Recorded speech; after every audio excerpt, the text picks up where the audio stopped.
Good morning, everybody. Happy Friday and welcome to the Rangers Review morning briefing for Friday, the 14th of April. I'm Derek Clark and I'm joined again by a full squad. It's been a right good week this week in terms of being at full strength. First of all, Joshua Barrie. How are we doing, Joshua? Good, Derek. Yeah, my third of the week, I think, so keeping consistent. And you were telling me off air you treated yourself to a little croissant this morning. I did. Well, you said I don't know what it's like near you, Jonny, but very nice here. Derek says it's a bit dreary near him, so I thought, why not? It's gorgeous. It's absolutely gorgeous up here. Friday, why not? 5-a-side tonight, work. Happy days, Derek. Yeah, well, Jill. Jonny, how are you doing as well? Good to have you back on. Yes, great to be here, Derek. I have woken up. I've got my morning coffee in front of me here. It was a bit of a late one last night. I was, I'm a bit addicted to FIFA at the moment, so I'm having my life thinks I'm a pathetic 41-year-old man. But Ultimate Team, I'm on it. I'm desperately trying to get icon Roy Keane into my team to partner Rino Gattuso in the heart of the midfield, and that involves a lot, let me tell you. But other than that, don't want to bore people with any of that nonsense. When I woke up this morning, Derek, I read your fantastic James Tavernier piece on the website this morning. It is superb. If you want to know about how James Tavernier became the man he is today, you basically spoke to every single person he played with and was managed by in the early part of his career, it seems like. Yeah, thanks for your kind words, Jonny. Yeah, but before he joined Rangers, of course, he had a bit of he was everywhere, basically. Had 6 loan spells. It obviously came through the youth ranks at Newcastle, but I was fortunate enough to speak to his coach at Leeds United, where he kicked off. He started off at Farsley Celtic, which is a boys' club. Well, not a boys' club, it's a non-league side in Yorkshire, and then joined Leeds United. So I spoke to the coach that had him there. He then had him at Carlisle when he took him on loan from Newcastle United. So Greg Abbott was absolutely sensational. Likewise, I spoke to one of his teammates at Newcastle who came through the ranks, Patrick Nzuzi. He spoke very highly of him as well. And some of his teammates at Wigan and Rotherham also. So, I've got to thank them all for giving up their time to have a chat with me, of course, after scoring goal number 100 at the weekend, which is, I know, in terms of the result, it mattered very little, but I think it's important to recognise what is a fantastic feat from right back. It really is quite incredible. So, I do urge you to go and check it out, folks. I'll bung the link in the description box so you can have a go and read at your own leisure. But, it was very enjoyable to speak to those that have helped Tav along the way. So, fantastic achievement from him. And hopefully he goes on to score another 100 goals for Rangers. But hey ho, let's talk Michael Beale, lads, because he gave an interview to Rangers TV yesterday, in which he discusses Ross Wilson's departure. And he also touched on Connor Goldson. I'll just give you a bit of a brief idea of what he said on Wilson's departure. He says he's someone I have worked closely with for the past 3.5 years in 2 spells at the club. Ross was hugely positive in his day-to-day work here at the club. He brought a lot of departments together, and his job was to oversee, obviously, first-team football operations, medical academies and recruitment. He had to bring all that in line. We've seen good success during his time here, and he was obviously influential in me coming back in. He is a person who I spoke most here at Rangers and was between me and the board, so I feel as though I have lost a good ally. One thing I would say about Ross, and one of his best strengths, was that he never micromanaged anyone, allowing them to grow in their roles. In the short term, there is a void in terms of Ross leaving, but the heads of departments are ready to step into the roles. A lot of our plans for next season in terms of pre-season and our eyes on recruitment have already been done. I've been aware for the last couple of weeks. I'm disappointed for Rangers that Ross has moved on, but I'm happy for him and his family that he feels this is a challenge he'd like to take. And he continues, having known Ross for as long as I have, I know this is not the first opportunity to come his way. So if he feels it's the right thing for him, we wish him well. He did a good job here, but now it's time to move forward strongly, and that starts with the St Mirren game. He did add that it won't, he touched on then short term, what does his exit mean? He said he doesn't play and score goals on the pitch, but he does give a positivity around the environment. I will fill that void as manager and oversee some of the departments for the moment, strongly supported by Stuart Robertson and John Bennett and the board. We have a really experienced staff. Ross allowed people to flourish in the roles as head of departments.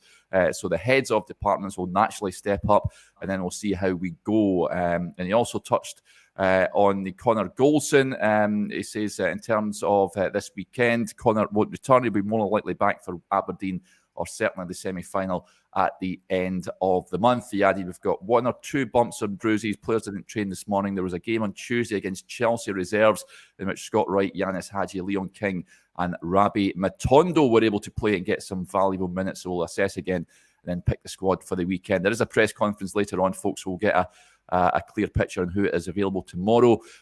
Joshua, his comments on Ross Wilson. What did you make of his interview with Rangers TV? Not surprising, because obviously he's going to kind of say the right things and wish Ross Wilson all the best. Also not surprised that when he talks about recruitment, he says a lot of that's already underway. You know, we've spoken a lot about this week, Derek, the influence that managers have in recruitment, the influence that different sporting directors have in recruitment. I had a long piece out yesterday kind of looking at how that can differ from club to club. We know that Gio had the final say on transfers, but I think it's fair to say from the outside looking in, even from the press conferences, the way that Beale name dropped certain players. We've spoken about that mystery number 9 that he spoke about towards the end of January. He maybe has more of a hands-on role within recruitment, so those plans will already be well underway. In terms of a figurehead, Beale gives you that. We also spoke about that with whenever Rangers do appoint someone in Ross Wilson's role, whatever their title may be, the importance of the communication around that role being a little bit better. But I think when you have a manager like Beale who can come out and speak that, it certainly improves things. So, yeah, not much of a surprise, I guess, the other line out of it being Connor Goldson. So just fingers crossed that he's back as soon as possible, especially looking ahead towards the end of the month. Yeah, Jonny, we discussed I had a good chat with Chris Jack yesterday regarding the director of football. There has been some potential replacements mooted. I think there's going to be a host of names suggested between now and a director of football being appointed. Andy Mitchell raises an interesting point and says, morning, Derek, Joshua and Jonny. How important is it that the new director of football comes from an ex-playing background? So I think that matters. I mean, Ross Wilson didn't come from an ex-playing background. I know he wasn't flavour of the month with the fan base, but is it important that Rangers bring someone in that has played the game? I'm talking about the likes of names that have been mentioned. David Weir, Craig Murasine mentioned, Christian Nellinger is another one. Is that important for you, Jonny? No, it's not important. The more experiences that a candidate has, the better equipped they'll be. So you can't say it's a negative, but I don't think you would be taking an ex-player over someone who is fully equipped to do the job. It's not an important part of being a sporting director, having had a playing career. From Beale's comments, it definitely sounds like Rangers are not going to be in the market to appoint a new sporting director this season. So I think he says, you might want to find the quote, Derek, but he says something akin to, we'll reassess it in the summer. We'll look at the structure in the summer, but the heads of departments will step up in the meantime. I'd urge Rangers to ensure that they do go ahead and appoint another director of football, sporting director, whatever it is. It might well be that Rangers look to change the role a little bit, that it won't be quite as all-encompassing as what Ross Wilson had under his remit. It might be that it's less than what Ross Wilson had under his remit. I think it's absolutely imperative that a club Rangers size, though, has someone who is linking together all the different departments. If you don't have that, what happens is you create silos where nobody knows what's going on in the other, and they aren't linked together as one club. And Ross Wilson talks a lot about that one club philosophy that he's brought together. And listen, I know Ross Wilson is not a popular man, but he's gone now in terms of the support. But I think that was a good idea that he had, and that was something that lived and breathed in the training ground. I find the general reaction in Scotland towards director of football role incredibly frustrating, incredibly archaic, and incredibly telling about where our culture is. It's a bugbear of mine. Anyone who follows me on Twitter knows. People think I'm snooty about it, but I am snooty about it because it's bloody ridiculous that we're even having a conversation about whether or not a director of football is needed. Every single elite club in the world has a director of football or a sporting director or some sort of role like that. The idea that you go back, turn the dial back to 1990 and have an all-encompassing manager patriarch figure is just nonsense. So I'm going to be upset if Rangers don't do it. I think that's fair. Look, I get that Celtic across the way don't have one. I don't agree with that. I think when Ange Postecoglou goes, they'll feel the pain that comes with not having that. So, that's where I stand on it. I really hope Rangers go out and get that sorted because I think it's a role that is desperately needed. Ross Wilson had run his course, though. Make no mistake. Yes. I think it's the right move for Ross, the right move for Rangers, the right move for Nottingham Forest because I think they're getting someone who is good at his job. But I think he'd run out of rope with the Rangers fans. And when you run out of rope with the Rangers fans, you're not going to go anywhere forward. He'd made mistakes like everyone does, but he'd done a lot of good things behind the scenes as well. I think Ross Wilson's main failure as a Rangers sporting director is one of communication. Josh's excellent piece the other day went into a lot of detail about the way different sporting directors act around the clubs. And it was interesting to hear a lot of them want to keep a low profile because they want to be able to go in and scout players without people noticing. And they want to just be seen as very much as a background figure so the kind of pressure of results doesn't come on them because they've got to think long term. But you're never going to get that at Rangers. We need to be realistic. The realpolitik is the fact that this is a guy who is in charge of the recruitment department, who's in charge of selecting managers, so they're always going to come under scrutiny after a period of time. I think the period of time needs to be taken into account. If your director of football's coming in for scrutiny after 18 months, that is not right, and something has gone wrong somewhere. But I think Ross Wilson had to come out and be more vocal with his support, and I don't think it was... I think it was very much noted that Ross was quite involved in celebrations around Champions League, around getting to Europa League final, around the signings of Aaron Ramsey. And then when things went bad, he suddenly, wasn't in the picture, wasn't fronting up to explain things. And you know what? Ross is a big boy and more than capable of standing up for himself, as you saw at the AGM. That was fiery, that was intense, and he fought for his cause, and so he's more than capable of doing it. So I think he was wrong not to come out more and kind of give fans an update, and I think that would have been a big help if he'd actually explained the stuff that we see when we go to the training ground to the fans. I think just on that, Derek, as well, something that we spoke about this week about Wilson being the kind of footballing figure of continuity between three managers, and as Jonny says, maybe more willing. You think of that Rangers TV interview after Gerrard left, and there's been a lack of that kind of thing ever since. I think one criticism you probably could point his way that hasn't been discussed is, we spoke with Stevie on Wednesday about, I don't think it was a mistake to not appoint Beale way back when necessarily, because Gio was such a popular candidate. You had someone there who had won, the Dutch league, who had a lot more management experience, and Beale didn't have any managerial experience at that point. So that would have been a hard sell.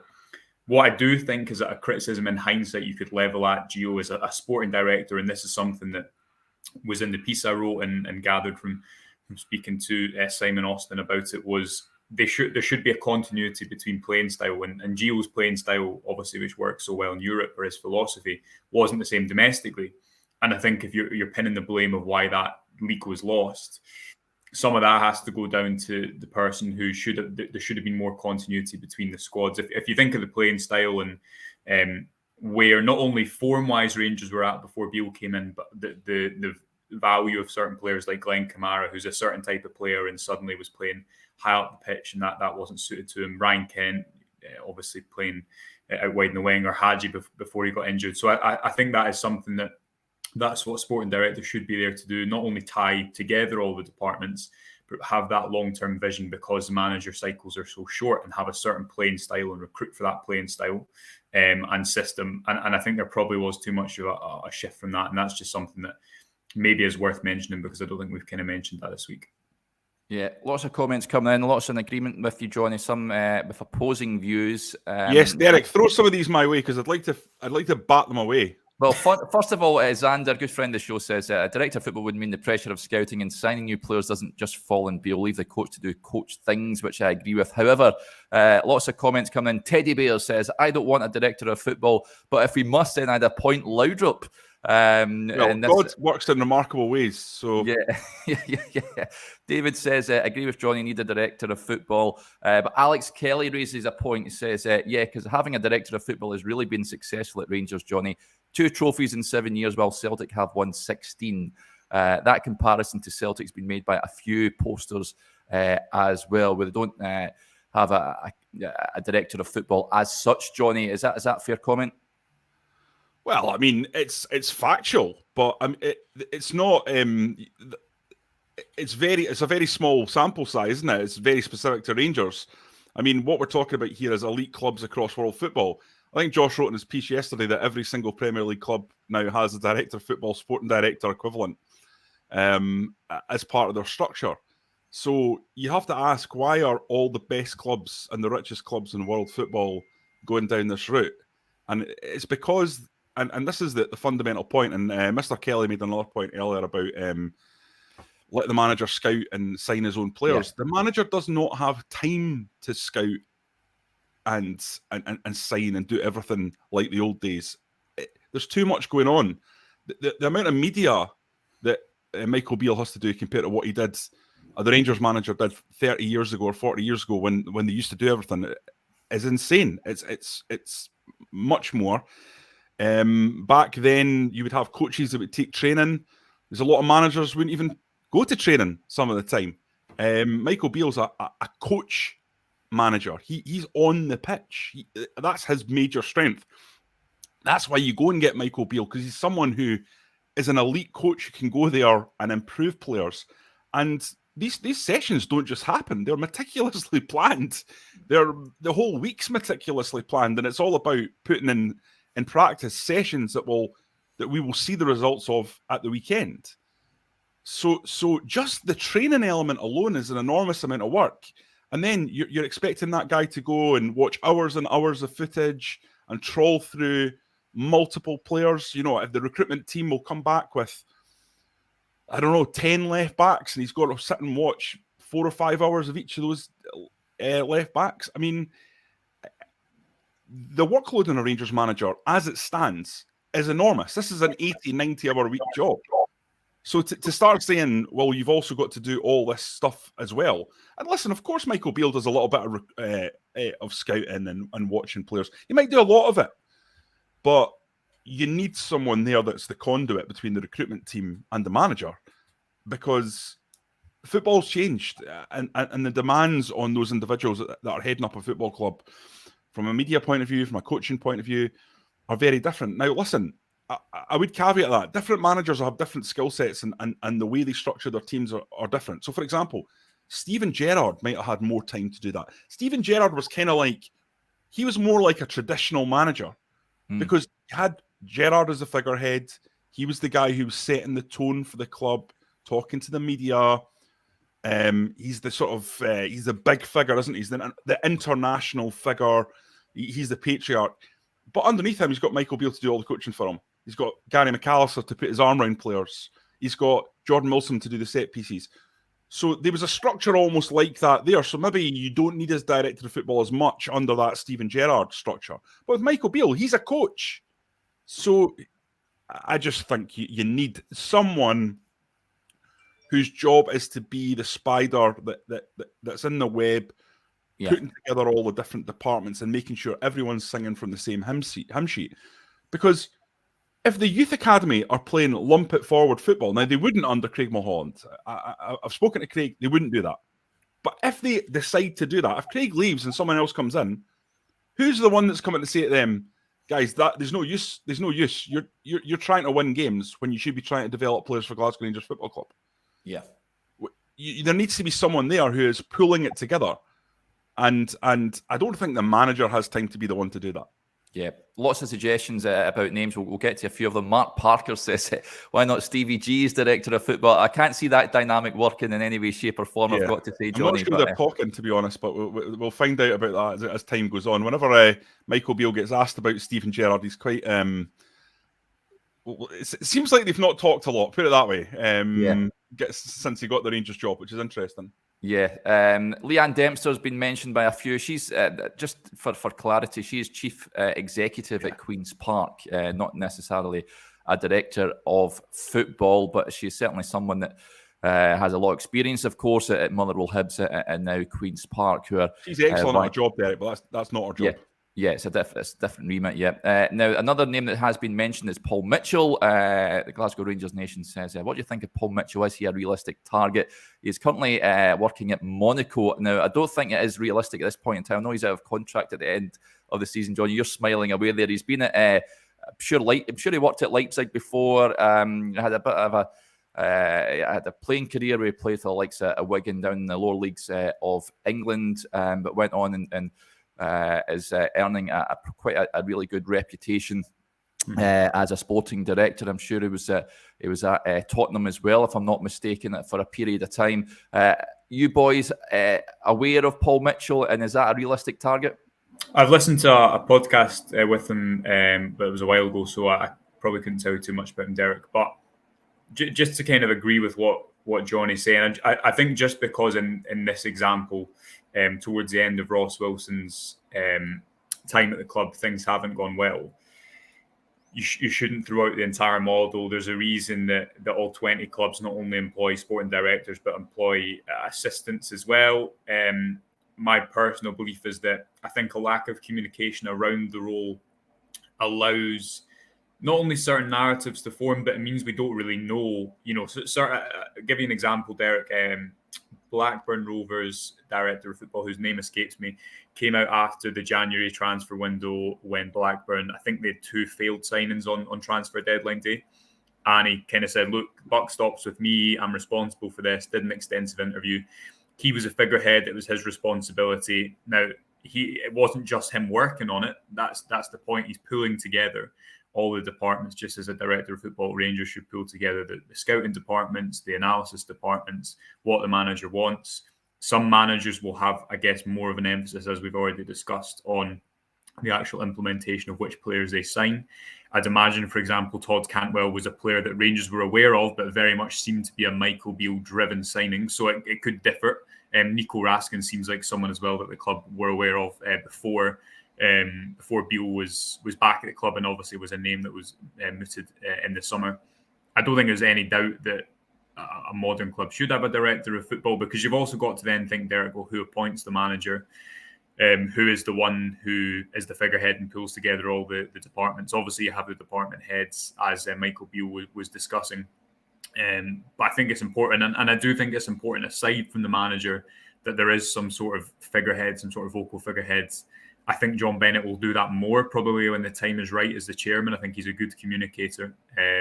But whoever comes into that role, I think there does need to be more communication about exactly what they do and what they don't do, because I think that will help give a general understanding. I put out a Twitter poll on Wednesday basically saying, do you think it's well communicated enough what the role of a director of football / sporting director does?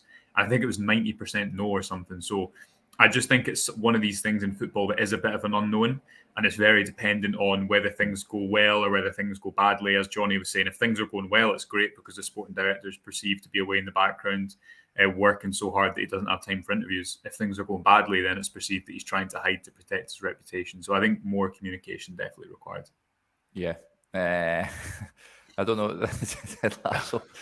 lots of names being bandied about. Some more left field than others, Jonny. But listen, that's like you say. I don't think it's going to be an appointment that's going to be made imminently. I think it's going to be the summer at the earliest when Rangers will look to appoint a new Director of Football. So yeah, between here and now, I think there's going to be a host of different names put in there into the hat. One name that Rangers are linked with, I want to touch on just on the field matters. Jonny Malky says, what does the panel think about the lad from Barca we are linked with? This Pablo Torre. I've seen a Spanish publication suggesting that Rangers were interested in a loan move for the 20-year-old Spanish under-21 international. Barcelona signed him last summer. They claim that Rangers were interested in bringing him to Ibrox last summer, but it never materialised. It would be a loan move, folks. I'm not too sure if you've seen much of him, Jonny, but this sort of screams Malik Tillman to me, and it would be another project player. Well, this name keeps coming up because we've done a extensive transfer scouting report that Josh did, I think, about a year ago on this name. But what I would say, Derek, is we've entered transfer silly season, and you know that we've done that because the tabloids have started their transfer blocks, and that means that basically we're starting to see a level of transfer gossip and rumor sort of step up, because that's linked to the traffic around transfers, and that's when that starts to lift. That's when the blogs start. So, you know, we're going to start to see Rangers linked with a lot of names. I don't think anyone's got a handle on really the kind of players Michael Beale will be going after right at this moment. So there's a lot of late names in the mix. It's hard to pinpoint which ones will be names that Rangers go after and which ones are not. All this noise is always coming from outside of Scotland. It's not coming from within Scotland. When it comes from within Scotland, you know it's likely that it'll be right, because if it's not, Rangers will shoot it down pretty quickly. But you can't stop noise in Turkey. You can't stop noise in Spain. What I would be saying is that I'd be surprised if a deal for a player that Barcelona signed just a year ago, who's 18? 20. He's 20. Who's young. And they would want to let him go for the same price, for example, that they let him go, that they bought him for. I would also say that if Rangers are going to sign Malik Tillman, and it seems like Michael Beale wants to sign Malik Tillman, I don't think that's in doubt, are they going to spend 5 or 6 million euros on two players? Yeah. I think that seems unlikely. You never know. Could a loan be agreed? Possibly. He's clearly a good player. Josh is better placed to talk about what he could bring to the table. People are saying in the comments, Barcelona are beyond skint. They're about to sign Lionel Messi, mate. I don't understand how the financial fair play is adopted by them in any way, shape, or form. But I don't think they care about their finances. That's the first thing. Secondly, 4.75 million or 5 million or even 10 million euros. It's a droplet in the ocean. It's not something they're going to really care about. But I don't know. I think there does need to be cognizance that there will be a bit of wheeling and dealing in this summer. I think Michael Beale will bring in a few guys who are free. I think there may well be loans. I suspect if they are, they'll be like Malik Tillman's loan with an option to buy. You bring someone in, you have a look at what they're like, and then a year down the line, you sign them. Remember how well that has worked with Tillman and how well it worked with Ryan Kent previously. Obviously, it didn't work with players like Ojo or Ejaria. It doesn't always work, but it's a good way of sort of getting someone in who you fancy, who might not be the nailed-on perfect sign-in. You might have a little doubt about them. You get them in, you have a look at them, and you can see how they perform. Yeah. If you've got that guaranteed sell-on or agreement, it means down the line you can make the deal quite easily. What I would say with that is, I don't think the majority of cases it hasn't worked. Tillman and Kent, you mentioned, are the two that has worked for Rangers, but you mentioned those players there. James Sands is another one that hasn't necessarily worked. Project players, a lot of fans, a lot of comments come in, don't want project players. Rangers isn't a place to learn on the job, if you know what I mean. Rangers are in the business of winning silverware, and there's no time to learn on the job. So, but I agree with you, Jonny. I think there will be a number of loans come in just based on the squad upheaval that's going to be taking place. It's realistic that there will be some loans coming into the club. Joshua, what do you make about the Pablo Torre link? Is that one that excites you? Yeah, we did a scout report, as Jonny says, about a year ago, which is in the comment section. Obviously, would be a really exciting player. I don't know if you look at the squads and where it's at, the one position where I think Rangers have enough players at the moment is players who can play in an attacking midfield position. Hagi, Lowry are players who haven't even played under Michael Beale, and they're both, Hagi is obviously a big earner within the squad, and Lowry, one of the most exciting youth products to be produced in years. So that'll all have to come into consideration in the summer window. As Jonny says, there might be some wheeling and dealing. You'd imagine that some players will go out. Beale's been very something he said a few times is that the decisions have been taken in-house. It's just a case of communicating them, which what I think means is most players, if not all, are not going to be offered a new contract. And it's just a case of communicating that outwards. I think that'll be obviously left until the end of the season. The areas that Rangers need to recruit in first and foremost, obviously, is number 9. I think a couple of attackers who can provide more in kind of incision than we've seen even since Michael Beale came back in. I think there'll be another central defender to provide more depth. I think there'll be another central midfielder and obviously a goalkeeper. There is obviously good value to be had out there, and that's what the signing of Nico Raskin shows, where Rangers waited until the right time to buy him and were able to get him for a good price. He's a player who would have cost a lot more if you were buying him, obviously, when he was 3 years before the end of his contract or something. I agree with you but you do need to get a good hit rate, because you're saying, Derek, that Rangers can't really develop players, or loan players aren't always ideal, which is true, but they're also in a certain position within the kind of football ecosystem that means they've got to kind of exist within that. There'll be some championship clubs who can compete for wages. There'll be some lower end Premier League clubs who can blow their wages out of the water, but it's about trying to offer that unique package alongside just the league that they're playing in. But what you would have to say is that Beale's been very clear that he knows who he wants to bring in. That's been communicated, and the plans are already in place. Maybe it will just be more than we think. He's been very cryptic so far, I think, and he definitely knows kind of what he's doing and what messages he wants to put out there. Yeah. Lots of comments in support of your views, Jonny. However, it's all about opinions in this game. Scott Kearney says, you talk some crap, Jonny. That's more normal. That's more normalised. You cannot please them all. Colin McM raising an interesting point. The loan issue has changed for me given the size of the overhaul needed. I was against them in theory, but if they improve the squad, it would be amiss not to take advantage. Derek, fundamentally, it's all about improving the team, isn't it? And yes. If they're loans, if they're permanent, if they're free transfers, if Michael Beale goes out and bring guys in that top Celtic in the league next year, no one will care where they come from or what the deal is. I think we just have to be aware that Rangers aren't flush with cash. We've seen this set of accounts come out that have dropped in the last 7 days, and we know that there isn't a huge pot of cash to spend on players. So I think there'll have to be a bit of ducking and diving.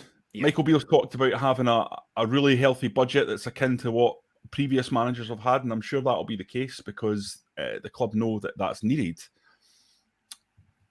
But you'll have to be clever with it because a lot is required.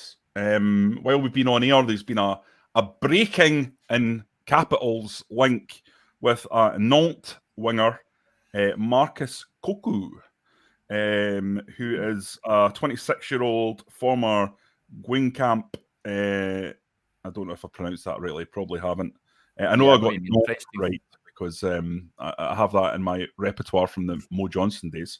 But this is a lad who's not been playing much for in Ligue 1 and is out of contract at the end of the season. So we'll see if that comes to fruition or not. But as I say, this is going to be a period where we're going to see names linked with Rangers almost every single day.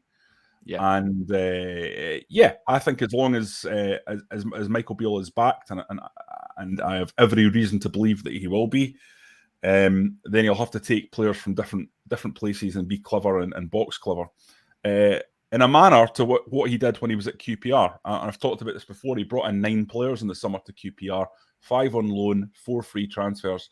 He had very little money, but when he left QPR, they were challenging for the title, and now I think they're in deep relegation mire. They certainly are. Yeah, they're in deep trouble down there. Alan McConnell raises a point. He says, will you be doing more scouting articles for players we could be looking at? I'm sure we will be. I'm looking at you, Josh. He's nodding his head, Alan, so I'm sure that there will be on the website. So keep your eyes peeled for that, folks. Just on the website, just before we go, we have a new offer on just now.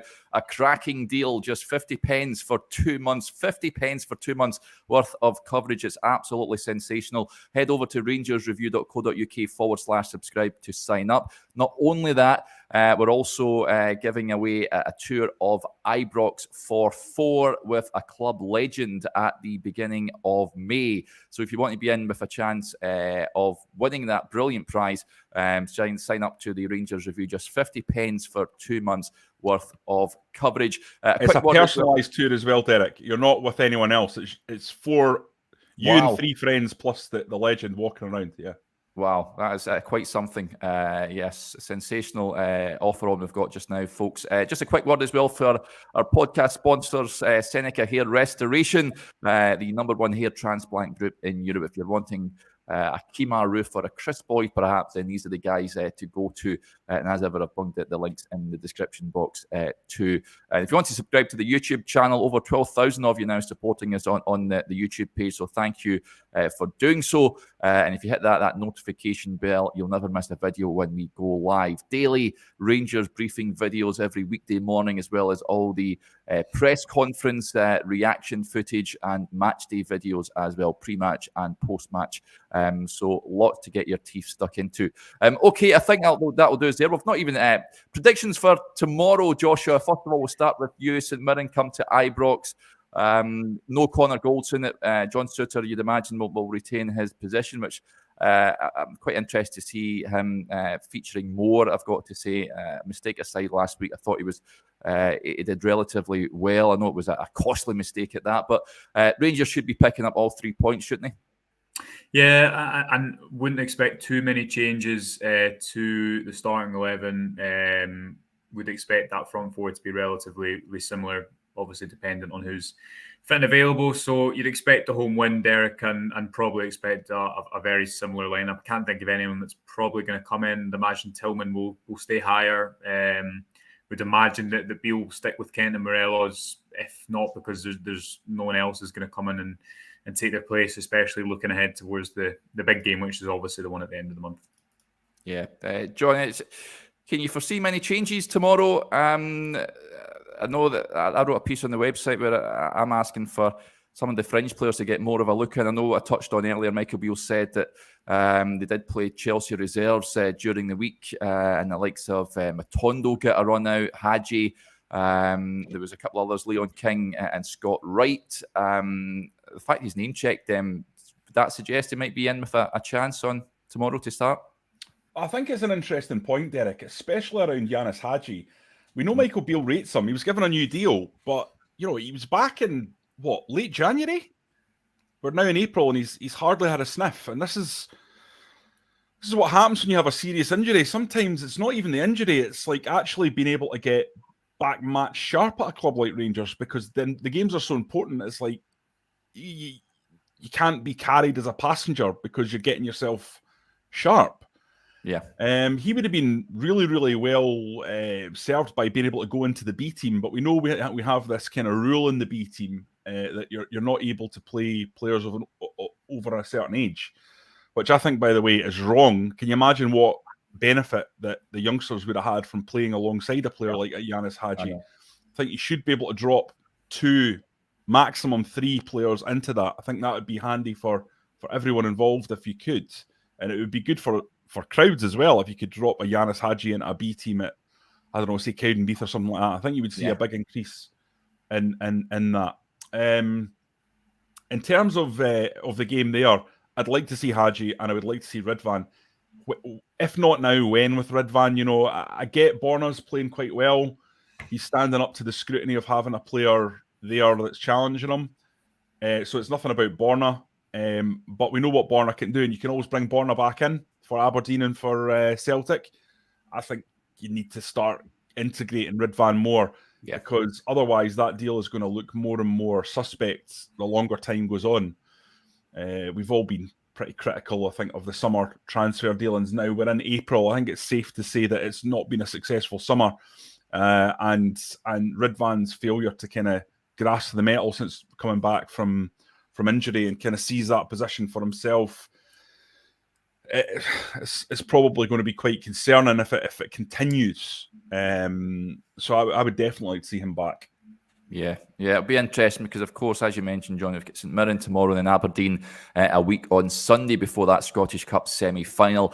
I foresee after that semi, I'm sure that there will be a raft of changes for the final 5 games of the season post-split. But until that semi, can't see too many alterations, I've got to admit. But hopefully Rangers can get back on the horse tomorrow and get a victory against St Mirren at Ibrox. Okay, folks, that'll do us there. Big thanks to Joshua and Jonny and to everyone with their interaction in the chat as ever. Just a reminder, the press conference taking place just after lunchtime this afternoon, so we'll have all the fallout from that from Michael Beale and whatever player is put up for the press as well. We'll be back again on Monday, and hopefully we'll be reporting on a Rangers win at Ibrox. But until then, enjoy your Friday and your weekend.